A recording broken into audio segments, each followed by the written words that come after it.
Jacqueline Gamboa, estudiante de la Universidad Pedagógica Tecnológica de Colombia, Facultad de Derecho y Ciencias Sociales.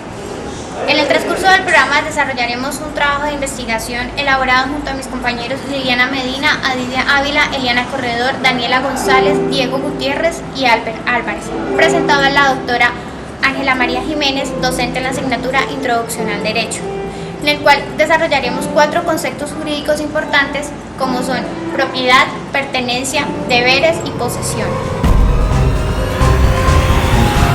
Cuando hablamos de concepto nos referimos al entendimiento del hombre, cuando hablamos de jurídico nos referimos a las leyes o normas, es decir, concepto jurídico es lo impuesto al exterior del hombre que no tiene poder de decisión, sino que está establecido en una norma. Buen día, Caterine. Nos encontramos hoy orgullosos de presentar nuestra primera emisión. Cuéntanos qué tenemos para empezar. Buen día, Liliana. Hoy tenemos 4 entrevistas muy importantes. Vamos a hacer 2 entrevistas a compañeros de la seccional de Tunja de la UPTC y 2 entrevistas particulares con 4 conceptos jurídicos. Vamos a aclararlos. Entonces vamos a iniciar con Eric desde Tunja. Eric, buenas tardes. ¿Nos puedes colaborar con el concepto jurídico de propiedad? Respecto a tu pregunta de qué es la propiedad, en un concepto muy personal, creo que la propiedad es esa facultad que tiene el ser humano para apropiarse de las cosas y hacer uso del mismo y hacer uso de las mismas y disponer de ellas. Pues bien, en el derecho se tiene que la propiedad es parecida al derecho del dominio o es igual al derecho de dominio.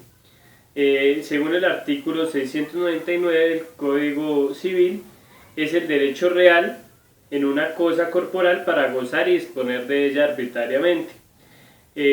Bueno, de esta definición podemos sacar 3 características esenciales. La primera es que es exclusiva. ¿Qué quiere decir exclusiva? Que el propietario o quien ostenta la titularidad del derecho de dominio es el único que puede hacer uso, goce y disponer de la cosa. Adicional a esto tenemos la característica de perpetuidad, lo cual quiere decir que el derecho de dominio no termina hasta que no se extinga la cosa. Y por último, según Velázquez Jaramillo, tenemos un atributo o una característica llamada absoluta, o sea que el derecho de dominio es absoluto. Pues bien, ahí yo digamos difiero porque en nuestro ordenamiento jurídico la propiedad no puede ser absoluta, ya que debe estar limitada por la ley, la Constitución y el derecho de las demás personas. Gracias, Eric. Muy amable. Tenemos otra entrevista desde Tunja con otro compañero de nuestra universidad UPTC, Lidia Gamboa. Sí, Liliana, estamos en directo con César Buitrago. César, buenas tardes. ¿Me ayudarías con el concepto de posesión, por favor?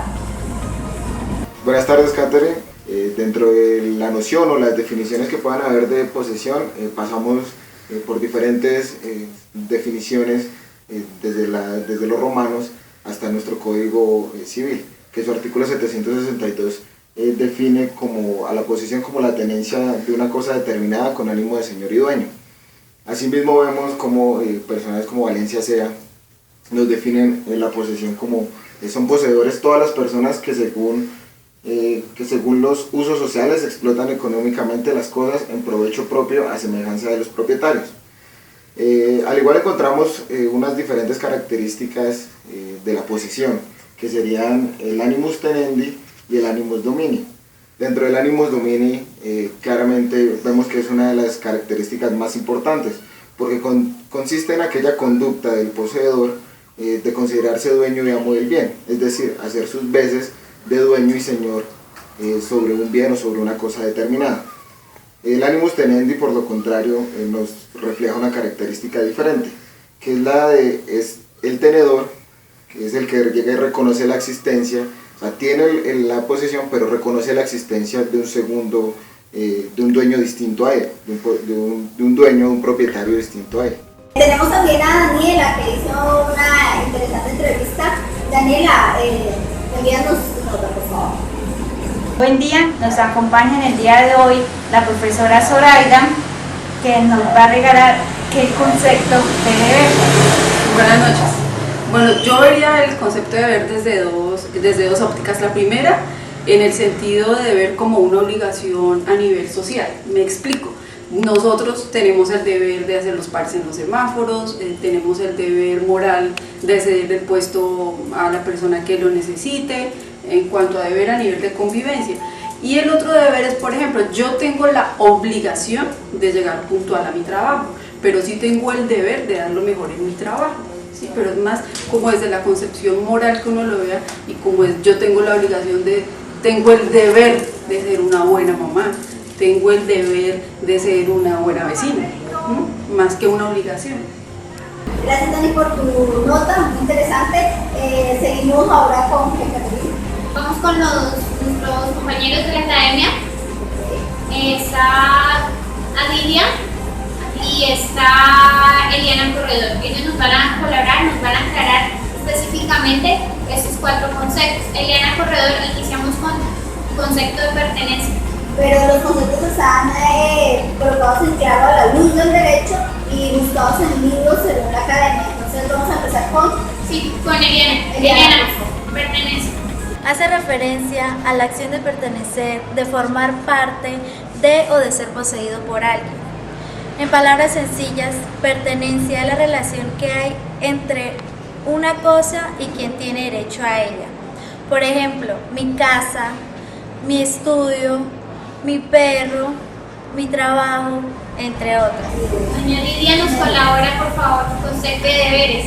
Según el filósofo mexicano Eduardo García Maínez, el deber jurídico es la restricción de la libertad de una persona derivada de la facultad concedida a otros u otras de exigir de la primera una cierta conducta positiva o negativa. Muchas gracias. Y por último tenemos a Eliana otra vez. Eliana, por favor, concepto de propiedad. La propiedad no es más que el dominio que un individuo tiene sobre una cosa determinada con la que se debe su voluntad. Definiéndola en palabras más sencillas, podemos decir que propiedad es la facultad de poseer una cosa mediante un contrato. De esto tenemos como ejemplo una factura, una compra, una escritura, entre otros. Muchas gracias, César. Tenemos en el libro, tenemos 2 entrevistas hechas por compañeros que salieron a la calle. Entonces, ¿cuál es la primera entrevista que tenemos ahí? Sí, son 2 entrevistas en común. La una la tenemos desde Trinidad, nuestro compañero Diego. Tenemos una entrevista desde allá. Diego nos colabora con el concepto de pertenencia. Diego, por favor, adelante. Gracias. Hola, mi nombre es Diego Gutiérrez y soy estudiante de primer semestre de Derecho de la UPTC en Agua Azul, Casanare. Estoy en la vía que conduce del municipio de Trinidad a la vereda Bocas del Pauto y voy a mostrarles a continuación las impresiones que recogí en esta travesía. Bueno, el concepto que nosotros tenemos aquí en el llano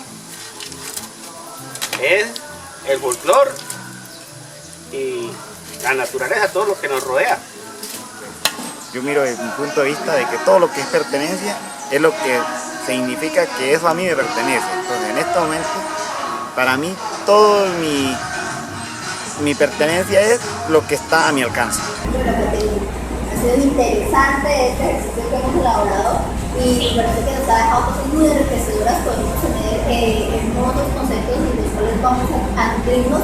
Muchas gracias por tu compañía, usted. Igualmente, Liliana, nos veremos en la próxima edición. Muchas gracias. Hola compañeros, ¿cómo están? Ya finalizando esta parte del video, estamos haciendo un análisis de lo que nos queda, lo que nos resta por entender la situación con respecto a la conceptualización que tiene la gente del común y gente estudiante de Derecho o con conocimientos de Derecho.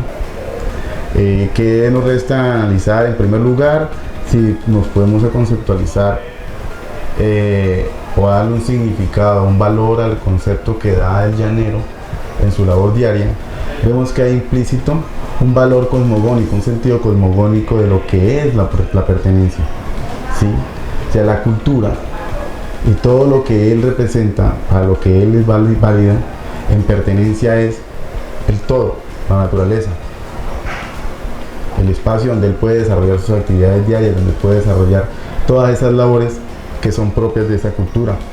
Entonces, nos queda ese gran significado, que la pertenencia no es solo aquello de lo que uno es dueño, sino aquello que la naturaleza y que el todo nos provee. Entonces, es muy fácil a la luz del derecho natural poder entender esta conceptualización. Respecto, vemos que algunos de nuestros compañeros, ya entrando en materia con los compañeros, hacen una buena argumentación con respecto a los temas, ¿sí? Hay una buena aprendizaje, pero realmente sigue la situación de querer entender que hay unos vacíos que solo y única exclusivamente el Estado es quien tiene que dar solución a eso. Si mirábamos la lectura de Carneluti hablaba sobre la importancia del derecho y sobre la importancia de las leyes, pero más que importante las leyes es el conocimiento que tenemos los ciudadanos, el conocimiento que tiene la gente del común de toda la normatividad, de la Constitución, de sus deberes, de sus derechos. Entonces, ¿qué se hace necesario?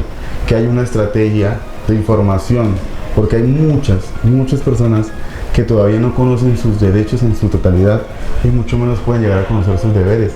Entonces, es necesario, en primer lugar, como ya lo he repetido, la información masiva.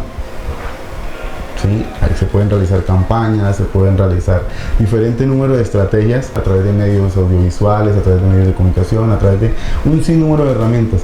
Pero la idea es que el derecho llegue a todos y que cada uno conozca cuál es su derecho al derecho.